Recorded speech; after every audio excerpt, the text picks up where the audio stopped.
Aduh, salah satu momen yang deg-degan tuh nunggu hasil swab. Enggak juga sih ya, biasa Laki perempuan, aja. Pak De? Kenapa? Laki perempuan? Belum kelihatan ya. Untuk jenis kelaminnya tadi waktu di ini belum kelihatan. Mungkin nanti sore kelihatan. Pita Kuning Podcast. Assalamualaikum warahmatullahi wabarakatuh. Apa kabar teman-teman? Selamat datang di podcast Pita Kuning. Kita itu udah punya nama belum podcastnya ya? Tapi kayaknya enakan dikasih kesempatan buat teman-teman ngasih namanya lah ya.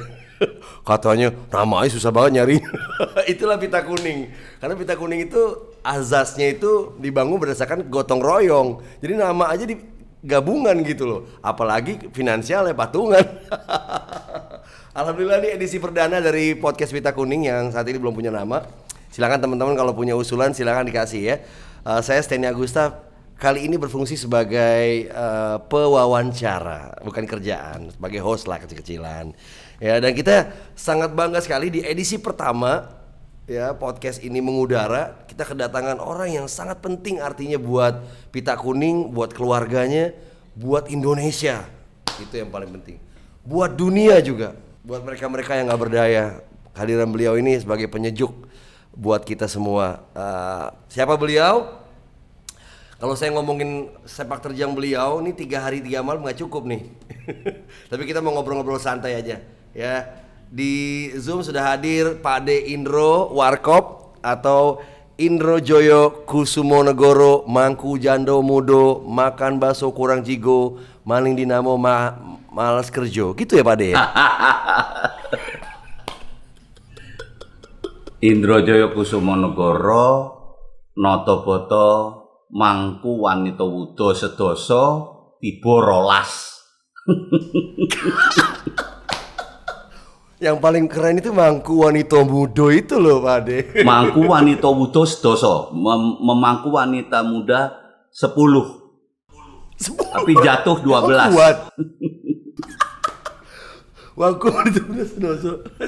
Pak De dari dulu sampai sekarang ketawa terus happy terus. Masya Allah Pak De. Makasih Pak De. Sama-sama. Pak De, sehat ya? Insya Allah. Aku baru tadi swab tapi belum tahu hasilnya. Aduh, salah satu momen yang deg-degan tuh nunggu hasil swab. Enggak juga sih ya, biasa Laki perempuan aja. Pak De? Kenapa? Laki perempuan? Belum kelihatan ya. Untuk jenis kelaminnya tadi waktu di ini belum kelihatan. Mungkin nanti sore kelihatan. Enak ya, enak kalau sama komedian dipancing dikit langsung ikut ya. Pak De, Ya. per hari ini kalau teman-teman lihat Indonesia salah satu negara yang cukup tinggi nih COVID-19 ya Pak De. Hampir udah 200.000 ya. Dan katanya pemimpin daerah kita sedang melakukan PSBB lagi nih, cuman yang lebih intensif, artinya dikukung gini. Dan apa komentar Pak De seputar kejadian seperti ini? Apa sih saran-saran Pak De buat kita semua nih seputar penyebaran COVID ini Pak De? Kita terlalu lama sih nggak dididik soal moral ya. Menurut aku itu. Mohon maaf, selama Orde Baru kan kita nggak pernah dididik soal moral. Kita belajar segala macam korupsi, segala macam, nggak tahu atau mungkin sebelumnya udah ada, tapi aku belum mengerti gitu ya. Tapi kira-kira seperti itu gitu. Jadi akhirnya kita nggak punya nasionalisme. Karena nasionalisme itu dibutuhkan oleh kita semua untuk kita punya rasa empati terhadap keadaan yang sedang merundung bangsa ini. Kita nggak punya. Banyak sekali orang yang cuek. Orang pakai masker karena peraturan dan takut di sweeping. Ya, jadi bukan berpikiran yang ini gitu. Ya hal-hal seperti itulah. Jadi akhirnya beda. Mohon maaf, kemarin ini aku sempat ngobrol sama seorang dokter yang ada di Jepang. Mereka bisa cepat pulih karena kebetulan visi misi pemerintahnya sama visi misi rakyatnya sama gitu. Jadi mereka dengan serta merta dengan spontan segala macam ya mengikuti apa yang diarahkan oleh pemerintah. Itu yang kemudian menjadi, menurut aku, mereka bisa survive. Nah, Pak Ade, kalau ditanya Pak Ade ini fokus di bidang di genre komedi, apa sih menariknya, apa sisi positifnya kerja di bidang yang ketawa-ketawa terus Pak Ade, atau ngelucu dan sebagainya? Kasih dong insight-nya buat kita dong. Sebenarnya ini kemudian bukan pilihan ya. Jadi kalau tanya apa sih ininya, apa sih itunya, keuntungannya gini. Karena gini, aku tuh udah diprediksi katakanlah akan ada di komedi terus tuh dari kecil. Kalau Anda ingat Reok BKAK misalnya, Reok BKAK. Tahu Pak Ade? Itu BKAK sendiri itu bentukannya ayahku. Badan Kesenian Angkatan Kepolisian, waktu itu masih angkatan ya. Dan salah satu produk terakhirnya reoknya yang sampai waktu itu booming banget tuh. Jadi memang kelihatannya aku menurun bakat seni dan juga apa ya, kemudian adanya di komedi itu dari orang tuaku. Di SD aku tuh udah tampil berkomedi, artinya aku sandiwara lucu gitu ya. SD, di SMP tuh udah nge-MC apa ya, membawa acara sebagai ini komedi gitu. Jadi SMA apalagi ya, dan SMA akhirnya kelas 3 SMA aku ditarik warkop gitu. Ditarik di warkop. Jadi memang kelihatannya ngalir gitu aja, yang akhirnya menjadi pekerjaan, menjadi profesi komedi aku gitu. Jadi kalau ditanya apa enaknya, enak banget gitu. Aku ikhlas banget melakukannya gitu, nggak ada waduh ini pekerjaan gitu, nggak ada. Jadi istilahnya orang bercanda kok dibayar gitu loh, gitu. Cuma bercandanya memang harus profesional, harus ditata gitu, harus ditata. Kita nggak bisa membuat resah orang lain, kita nggak bisa ngatain orang lain gitu kan. Jadi memang yang mungkin ditata adalah profesionalismenya, bukan bidangnya gitu, bukan komedinya gitu. Jadi ya kalau aku ditanya, enak banget ya aku hidup di kehidupan yang mengalir gitu aja, tiba-tiba itu menjadi profesiku gitu. Itu sih. Dan satu hal yang menurut aku ya, bahwa tidak semua orang dikasih bakat itu. Kalau bekerja misalnya, mohon maaf, jadi insinyur, jadi dokter Andes, jadi sarjana ekonomi, jadi itu, semua orang yang nggak bakat bisa gitu. Di situ bisa mempelajari itu. Tapi bidang ini menurut saya agak sulit ya. Orang yang kalau nggak punya bakat banget akan bertahan kayak gini sampai, mohon maaf, bukannya nyombong, bukannya apa, tapi ya dengan segala fluktuasinya, ya saya udah hampir sebagian besar, bukan hampir, sebagian besar hidup saya ada di komedi ini gitu. Apa yang saya syukuri lagi? Saya syukuri bahwa saya tuh dari dulu kepengen punya guna gitu untuk semua orang gitu, apapun gitu. Dan saya merasa bahwa ada di beberapa tempat saya memang berguna gitu. Apa? Ya seenggaknya menghibur itu kan juga berguna gitu kan. Punya sangat Pak De. Kenapa? Menjadi pribadi yang bermanfaat itu kan juga salah satu anjuran dari Rasul kita kan. Betul. Menjadi umat yang menjadi pribadi bermanfaat buat umat. Nah ini Pak De udah ngelakuin hal itu. Amin. Ya kan? Iya. Artinya tidak hanya kerja keras tapi juga banyak membantu orang sosial keras. Iya. Nah sebagian dari kita mungkin baru sekedar wacana atau baru mungkin ya belum berani untuk terjun di bidang sosial atau ikut. Apa saran Pak D buat teman-teman di luar sana yang ingin aktif di dunia sosial gitu? Seperti apa sih gitu? Apa saran Pak D? Saya sih jujur aja nggak bisa kasih saran ya, karena hal itu panggilan. Sama seperti Anda kalau nanya pramuka gitu. Menurut saya kenapa sih pramuka sekarang kayaknya kayak gitu-gitu aja gitu ya. Ya saya nggak tahu, bahkan saya bekas pramuka gitu. Saya bekas pramuka yang mohon maaf ya punya prestasi lah saat itu. Kenapa? Karena sekarang kemudian tidak dirangsang orang-orang yang punya keinginan jadi pramuka, tapi dimasukkan ke dalam pendidikan formal misalnya. Menurut saya terus kemudian ya seperti tadi, belajar jadi insinyur, belajar jadi sarjana ekonomi, belajar jadi sarjana hukum, tapi bukan hal yang memang panggilan jiwa gitu. Nah, menurut saya kegiatan sosial juga seperti itu. Tidak semua orang bahkan terpikir pengen ikut kegiatan sosial gitu. Jadi menurut saya, saran saya ketika seseorang sudah punya pikiran itu, ya sudah lakukan. Belajarlah gitu. Misalnya apa ya?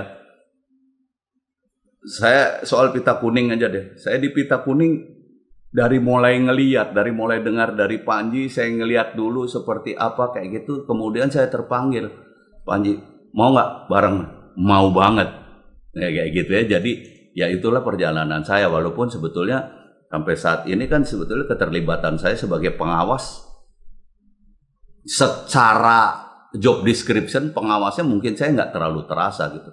Tapi bahwa saya berpikir betul mengenai pita kuning, apa yang saya bisa dharma baktikan ke pita kuning itu menurut saya ya itulah saya gitu. Karena nggak tahu, makanya tadi saya bilang kan saya pramuka gitu. Ya dharmaku kubaktikan gitu. Oke.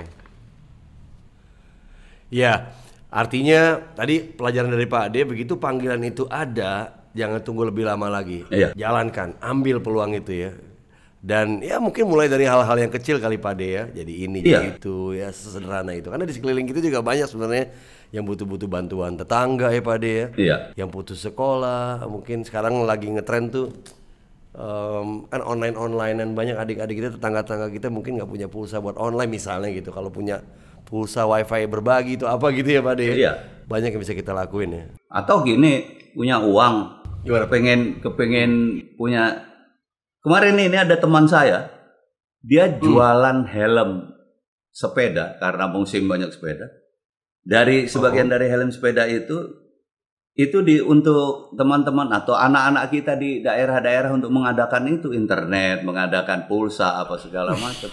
Punya uang dikit aja, belilah helm itu walaupun nggak main sepeda misalnya kayak gitu. Itu udah apa ya? Menurut saya ya, itu berarti banget gitu. Kalau satu orang aja kayak gitu, 10.000 orang itu akan berarti banget gitu. Bener juga ya. Ya ada alasan juga kenapa kita yang ketemu dengan si pedagang helm itu ya. Iya. Berarti kan di situ itu kesempatan kan buat ngelakuin sesuatu ya. Dia jualan helm 17-an. Jadi dia chat dengan wah gemah ripahnya Indonesia gitu ya. Keren kayak gitu. Iya banyak. Iya. Pak De, ngomongin tentang persahabatan. Ya. Kita kan dari dulu menikmati karya Pak De dan teman-teman almarhum kita yang luar biasa. Seperti apa sih sahabat-sahabat kita yang sudah berpulang ini di mata Pak De? Sedekat apa sih gitu? Dan bagaimana keakrabannya Pak De dengan senior-senior kita seperti Mas Indro, Mas Kasino dan sebagainya. Mas Dono tuh. Mas Dono maksudnya. Mas Dono. Iya. Mas Dono. Kedekatan saya dengan mereka sebetulnya gini. Buat saya sahabat itu lebih dari apa gitu, lebih dari yang lain gitu. Bahkan dari saudara mungkin ya. Sahabat itu selalu ada ketika saya susah. Sahabat itu ada ketika saya senang. Bahkan mungkin kadang-kadang pas saya senang juga, kadang-kadang sahabat juga nggak terlalu. Tapi yang paling penting adalah pada saat susah. Nah, mereka itu sahabat saya. Walaupun sebetulnya umurnya jauh dari saya, jadi secara umur kakak-kakak saya. Nah, kakak saya yang menjadi sahabat saya, yang kemudian kita menghidupi diri kita sama-sama. Bayangin itu secara moral gitu, gimana tuh kedekatannya gitu. Saya selalu ngomong dari dulu gitu, Mas Dono, Mas Kasino ikut ngempanin anak gue nih, kasarnya gitu. Jadi ketika mereka nggak ada, aku juga jadi berpikir gitu, masa berhenti sih persahabatan ini gitu. Kita ngumpulin istilahnya duit dari kecil sampai gede, sampai kita bisa jadi profesi. Ini bareng, makanya kalau dilihat Warkop itu nggak pernah pisah, kecuali hanya maut yang memisahkan kita. Gitu. Jadi sebetulnya itu yang mendasari kalau buat saya adalah betapa mereka bukan hanya sahabat, tapi apa ya? Bukan bagian dari tubuh kita kali. Bagian dari tubuh kita. Makanya saya pernah bilang seperti istri gitu ya. Istri saya itu ketika sakit saya udah berasa bahwa saya berjalan dengan satu kaki gitu, nggak dua kaki. Nah mereka itu seperti itu gitu. Makanya saya selalu punya istilah bahwa kalau kita suami istri itu cerai mati, nah ini bukan hanya suami istri nih. Grup kami itu cerainya cerai mati. Kayak gitu. Jadi udah seperti istri sendiri gitu. Udah seperti belahan jiwa. Udah kalau orang Jawa bilang kan garwo itu istri, si garing nyowo gitu. Jadi setengah dari nyawa kita gitu. Nah, udah seperti itu sih mereka itu buat saya. Jadi bukan sekedar sahabat, bukan sekedar mereka itu juga jadi orang tua saya, kakak saya. Suatu saat ini secara aja ya. Praktis saja. Suatu saat ketika saya saya syuting. Mereka minta produser ketika saya lagi ujian, dia minta satu kamar khusus ini untuk Indro, dia biar belajar sambil ketika nggak take dia biar belajar kayak gitu. Mereka mengawasin kayak gitu. Nah, itu kemudian terjadi juga ketika Mas Kasino sakit. Tapi dia kepengen ikut syuting. Saya perkenankan. Saya tahu pasti resah banget dia nggak ngapa-ngapain. Tapi saya minta bahwa dia juga punya waktu istirahat. Jadi saya juga minta satu kamar untuk dia. Jadi kita saling seperti itu. Saya nanya dulu, kenapa sih lo kayaknya nafsu bener supaya gua sekolah? Iya, supaya cara berpikir lo sama kita. Kita udah selesai di sarjana S1. Bukan sosiolognya, bukan ekonomnya, bukan apanya, tetapi cara berpikir kita yang tingkatnya harus sejajar, harus sama. Kalau enggak kita akan timpang kayak gitu, walaupun kita bertiga gitu ya. Itu jadi ya seperti itulah hubungannya yang kemudian menjadikan itu kita pikirannya menjadi sama gitu. Jadi sama-sama punya visi misi yang sama gitu. Jadi perhatian-perhatian seperti itu yang mungkin kelihatannya kecil, tapi buat saya itulah cara Warkop ya. Kalau ngomong Warkop itu kita itu membangun persahabatan, membangun profesionalisme, membangun moral, membangun semua hal gitu di tubuhnya Warkop. Jadi Warkop adalah bagian dari tubuh kita gitu, bagian dari ini Pak D ya. Ya, saya bagian dari Warkop. Saya bagian. Oh, oke. Warkop itu kalau kita bilang bertiga ya, Warkop DKI ya, bertiga. Ya, saya sepertiga bagian dari situ gitu. Jadi itu nggak bisa dipisahkan. Saya cuma sepertiga memang, tapi tanpa sepertiga nggak ada yang satu ini, gitu. Oleh karena itu kita selalu bilang bahwa Warkop itu ya Dono Kasino Indro. Kalau Dono Kasino doang bukan Warkop, Indro doang bukan Warkop. Gitu. Dari bagian. Kalau saya ngikutin perjalanan Pak Ade, sekarang simpelnya lewat Instagram ya. Beberapa setahun yang lalu, saya mengikuti, artinya ada orang lain yang perannya sangat besar dalam kehidupan Pak Ade. Saya ingat waktu itu Pak Ade pernah bilang, lo bisa bayangin Stan, gue hari ini mau pakai pakaian dalam warna apa, itu dia yang tahu. Dia yang tahu letak posisi baju gue dan sebagainya. Itu ngomongin tentang almarhumah Bude. Saya tahu kalau baca timeline Pak Ade ngomongin tentang Bude itu memancing setiap pria untuk sayang dan setia sama istrinya. Karena kita masih diberikan kesempatan ketika sudah terpisahkan oleh maut, kita nggak ada cara lagi untuk bisa menyampaikan rasa sayangnya selain ya yang biasa. Boleh share nggak sama kita Pak Ade, berapa besar peran dan pentingnya, peran sekali dari Bude buat kehidupan Pak Ade dalam keseharian semasa hidup? Jadi gini, saya harus iniin dulu tingkatannya ya. Sebetulnya rasa sayang, rasa ini saya yang terbesar pastinya untuk orang tua saya. Tapi kan orang tua saya nggak ada. Kemudian ya itu tadi si gareng nyowo saya, garwone aku gitu ya, istri itu kemudian menjadi istriku. Kalau pada orang tua kita jelas banget, kita dilahirkan karena mereka, kita dibesarkan karena mereka, itu jelas banget. Orang selalu menyangka bahwa saya mau mengumbar apa ya, bukan romantis.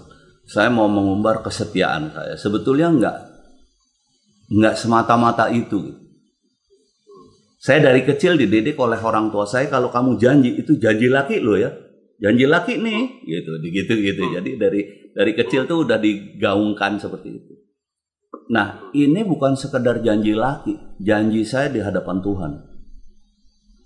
Dengan segala, taruhlah saya manusia nggak sempurna juga, saya nakal juga, saya ini itu juga gitu. Tapi gini, ketika kita berjanji kepada Tuhan dan kita selesaikan janji itu, ini yang saya nggak bisa ngomong ke siapapun, bahwa ya Allah, ada nikmat menyelesaikan janji itu gitu. Kita kan mengucapkan akad nikah gitu. Kalau orang selalu bilang dalam susah dan senang dan itu terjadi semuanya pada saya. Bagaimana kebahagiaan saya selama 37 tahun perkawinan. Dan saya hanya boleh dibilang hanya menikmati doang gitu. Dan saya yang benar-benar seumur apa ya istilahnya, saya dharma baktikan betul kecintaan saya kepada istri saya atau komitmen saya terhadap janji itu hanya 1,5 tahun. Saya temani dia dalam keadaan sakit. Saya sama sekali nggak kemana-mana. Saya benar-benar temani dia kecuali kerja. Saya harus kerja, itu butuh uang banyak. Saya harus kerja. Nah, itu sih sebetulnya. Saya kepengen hidup saya itu sebetulnya sebagian besar adalah komitmen dan konsistensi. Saya kalau ditanya kekayaan saya ya cuman itu gitu. Saya orang yang konsisten gitu. Orang yang ketika saya udah ngucap ini ya udah oke. Saya ikut gitu misalnya gitu. Jadi sebetulnya itu sih. Dan kemudian saya waktu pernikahan saya nggak romantis sama sekali. Mungkin juga keadaan ya, istri saya tuh kayak preman banget gitu. Saya kalau sayang, kalau saya ngomong kayak gitu dia ketawa gitu, loh apaan sih gitu. Kayak gitu jadi. Dan akhirnya romantisme saya tuh saya hanya bisa kemanjaan saya gitu, saya hanya bisa lakukan sekarang gitu. Ketika dia udah nggak ada justru gitu. Nah itu sih sebetulnya. Jadi makanya di Instagram segala kadang-kadang ya orang menganggapnya terserah, kan boleh orang menganggap ya terserah bahwa waduh setia banget sih ini laki gini. Esensinya sebetulnya bukan itu gitu. Esensinya adalah saya pengen nunjukin pada semua orang, gua kelarin nih dan ternyata nikmat banget. Gua kelarin janji gua kepada Tuhan. Ya, untuk mempersunting bini gue ini. Terus bahwa ya dulu gue nggak manja-manja, baru sekarang gue gitu. gue bisa manja-manja karena dia memang bukan tipe seperti itu. Dan nggak tipe gitu ya? Iya, dan gue juga dia tipe yang menemani, dia yang tipe menemani. Dulu kemana gue temenin. Contoh gampang aja. Saya tuh kalau menghadiri orang meninggal, saya lebih memilih malam, tengah malam bahkan. Kenapa? Saya merasa saya nggak enak kalau saya dikala orang rame. Perhatian orang ke saya lebih besar ketimbang kesedihan di dalam acara itu. Orang mau foto-foto, orang mau itu, buat saya nggak elok, nggak enak buat saya gitu. Walaupun kadang-kadang keluarganya sendiri, Mas Indro foto nih, foto gitu. Ya oke lah kalau sama keluarga, tapi banyak orang foto-foto di depan keluarga yang sedang berduka itu buat saya nggak elok gitu. Nah, saya biasanya malam. Saya kan waktu sama istri saya segala jarang, nggak, ya kalau pakai supir kan pulang gitu ya. Kalau malam-malam itu saya nyetir sendiri atau istri saya yang nyetir. Jadi saya selalu sama istri saya gitu. Di tempat-tempat yang sulit apa segala macam istri saya pasti ikut. Gitu, kecuali kerja. Tapi seorang pria wajib setia Pak De. Wajib setia dan komitmen tadi, konsisten mencintai satu orang wanita saja ya. Iya, cinta dalam artian cinta ya. Iya buat saya itu gitu.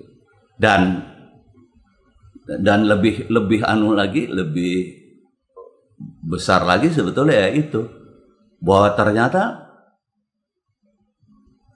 yang mengikat kan janji kita gitu. Janji kita terhadap Tuhan bahwa Tuhan, nah benar. Iya, kepada Allah kan, bahwa ya Allah, saya persunting dia, saya janji untuk menafkahi dia gitu. Istilahnya kan gitu kan, menafkahi dia, menggauli dia, dan akan berjalan terus baik susah maupun senang, kayak gitu.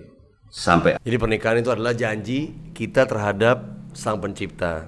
Kita bisa saja mungkin menyakiti hati istri kita, tapi sesungguhnya kita sudah melanggar janji kita sama Tuhan gitu Pak De. Iya, itu. Dan alhamdulillah saya selesaikan itu dengan mulus gitu ceritanya. Dan ternyata nikmat gitu. Ternyata nikmat banget gitu. Dan saya hargai bahwa, katakanlah saya hargai pada diri saya sendiri bahwa oh ya Allah, kelihatannya memang saya kemudian ditinggal, tapi buat saya itu happy end gitu. Happy end, saya selesaikan semuanya. Walaupun saya sedikit menyesali bahwa ternyata saya menemani dia yang benar-benar menemani hanya 1,5 tahun itu. Asal almarhumah sakit ya. Iya. Di antara Pak De dan almarhumah adalah cancer. Iya. Apa yang Pak De bisa sampaikan tentang cancer? Satu penyakit yang jadi momok ketakutan banyak orang di luar sana. Seberapa menakutkan sih Pak De? Atau sebenarnya nggak menakutkan banget tapi kita harus tahu atau gimana Pak De? Bermula dari menakutkan sih. Saya mengalami, keluarga saya beberapa, ada tante, ada ini segala, semuanya meninggal karena kanker. Orang-orang dekat saya, Mas Kasino, Mas Dono, istrinya Mas Dono meninggal karena kanker. Mertua saya meninggal karena kanker. Akhirnya istri saya sendiri kena kanker. Berawal dari menakutkan. Harus saya akui menakutkan. Mungkin kalau kanker itu manusia apa segala macam, saya dendam banget loh. Saya dendam banget, akan saya cari sampai kapanpun gue cari. Lo ngilangin banyak orang dekat gue gitu. Tapi kan ini kemudian kita harus realistis juga bahwa ini sebuah penyakit. Dan penyakit ini nggak bisa diperangi kalau kita nggak tahu sifat-sifatnya apa. Strategi perangnya kita nggak tahu, kita nggak bisa memerangi juga gitu. Ya akhirnya sampai saya punya kesadaran seperti itu gitu. Nah buat saya akhirnya kanker itu bukan sekedar harus ditakuti, kita harus kenali supaya kita bisa tahu bagaimana menghandle itu semua gitu. Oleh karena itu kemudian kita sama-sama sepakat bahwa orang-orang penderita kanker yang sedang berjuang itu kita bilang pejuang kanker. Karena memang seperti itu adanya. Ya kan? Cuma ya itu, kalau kita nggak ngerti bagaimana menghadapi ini, kita nggak akan pernah menang. Jangan salah, ketika istri saya meninggal, bukan berarti dia kalah oleh kanker. Saya merasa saya tetap menang. Ya. Kita benar, kalau kita bilang meninggal sebetulnya jangan kita hadapkan atau jangan kita hubungkan sama penyakit ini, karena meninggal itu Allah yang menentukan gitu loh. apa yang akhirnya dipesankan oleh istri saya ke Pak Agung. Dia minta perhatian Pak Agung, Bu Agung yang dipandangnya juga udah seperti bapak saya atau kakak saya yang penuh perhatian terhadap apapun. Untuk memperhatikan pejuang-pejuang kanker, terutama di Pita Kuning.